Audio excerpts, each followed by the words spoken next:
আসসালামু আলাইকুম ওয়া রাহমাতুল্লাহি ওয়া বারাকাতুহু। এখন আপনাদেরকে জানাবো, কেউ যদি স্বপ্নে কোনো মহিলার পুরুষাঙ্গ দেখতে পায়, তাহলে স্ত্রীলোক লোকটি গর্ভবতী হলে তার পুত্র সন্তান হবে।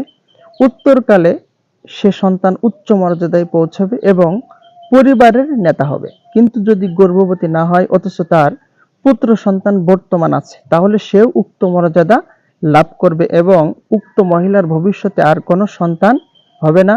যদিও হয়, তবে বালেগ হওয়া অবস্থায় পূর্বেই কিন্তু মারা যাবে। তো আশা করি বুঝতে পারলেন যে কেউ যদি স্বপ্নের ভিতরে দেখে থাকে যে কোনো মহিলা, কোনো নারীর গুপ্তাঙ্গ বা পুরুষাঙ্গ আপনি যদি দেখে থাকেন স্বপ্নের ভিতরে, ধারণা করলেন যে আপনি যে কোনো একটা মহিলার আপনি গোপন অঙ্গ বা গুপ্তাঙ্গ আপনি দেখে ফেললেন, তাহলে এর ব্যাখ্যা কিন্তু এরকম হতে পারে যে ওই স্ত্রী লোকটি গর্ভবতী যদি হয়, তাহলে তার পুত্র সন্তান হবে। অর্থাৎ আপনি এমন মেয়েকে বা এমন মহিলাকে স্বপ্নে দেখলেন, তার গুপ্তাঙ্গ দেখলেন বা তার লজ্জাস্থান দেখলেন, সেই ব্যক্তি গর্ভবতী আছে, তাহলে সেই ব্যক্তি ছেলে সন্তানের মা হবে ইনশাল্লাহ। সেটাই কিন্তু আল্লামা ইবনে শিরিন রহমতুল্লাহ আলাইহির কিতাবের ভিতর, খাবনামার ভিতর রয়েছে।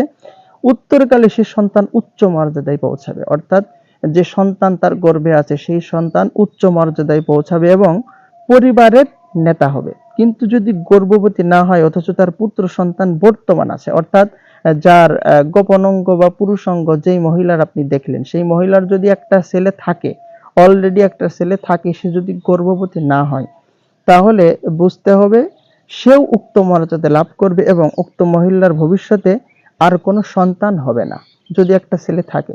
আর যদি হয়ও, বালেগ হওয়ার পূর্বে কিন্তু মারা যাবে। তো আশা করি আপনারা খবের ভিতরে বিশ্লেষণ বুঝতে পেরেছেন এই কিতাব থেকে, যে কেউ যদি স্বপ্নের ভিতর মহিলার গোপন অঙ্গ বা গুপ্তাঙ্গ পুরুষাঙ্গ দেখে ফেলায়, তাহলে এই স্বপ্নের ব্যাখ্যা কিন্তু এই হবে। তারপরেও মহান রব্বুল আলামিন কিন্তু ভালো জানেন, আল্লামা ইবনে শিরিন রহমতুল্লাহ আলাইহি এই ফকিহ, তিনি কিন্তু এই স্বপ্নের খাবনামাটি করেছেন। আমরা আল্লাহর কাছে সব সময় দোয়া করব, আল্লাহ তাআলা আমাদের জন্য সঠিক বা আল্লাহ তাআলা আমাদের জন্য সত্য খাব দেখার তৌফিক দান করেন। এমনকি বিপদ আপদ বালা মুসিবতে আল্লাহর কাছে কিন্তু চাইতে হবে। অনেকে আছে স্বপ্ন দেখি ঘাবড়িয়ে যায়। আসলে স্বপ্ন কিন্তু সবসময় সত্য হয় না, হতেও পারে নাও পারে, এর কিন্তু কোনো নির্ধারিত ভাবে নির্দিষ্ট বলা নেই হবেই। আল্লাহ তাআলা চাইলে তৎক্ষণাৎ দোয়ার মাধ্যমে কিন্তু বিপরীত কিন্তু করতে পারেন। আল্লাহ তাআলা আমাদের সকলকেই বোঝার তৌফিক দান করুক। আমি আপনাদের সাথে এতক্ষণ ছিলাম হাফেজ বাহাউদ্দিন আলিফ। আসসালামু আলাইকুম ওয়া রাহমাতুল্লাহি ওয়া বারাকাতুহু।